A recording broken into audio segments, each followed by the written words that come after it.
বিমান ঘাঁটিকে লক্ষ্যবস্তু করে ভারতের চালানো হামলার পাল্টা জবাব দেওয়া হবে বলে ঘোষণা দিয়েছে পাকিস্তানের সশস্ত্র বাহিনী।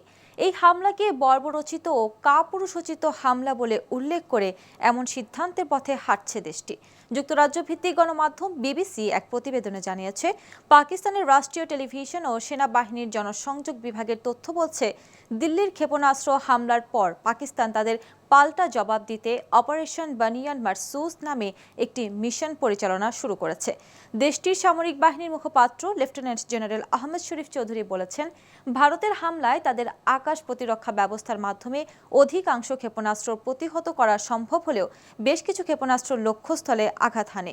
তিনি ভারতের এই ধরনের হামলাকে কাপুরুষোচিত হিসেবে উল্লেখ করে বলেন, দেশের সশস্ত্র বাহিনী এর জবাব দিতে পুরোপুরি প্রস্তুত রয়েছে। তবে এই হামলার বিষয়ে এখনো কোনো বিবৃতি প্রকাশ করেনি ভারত।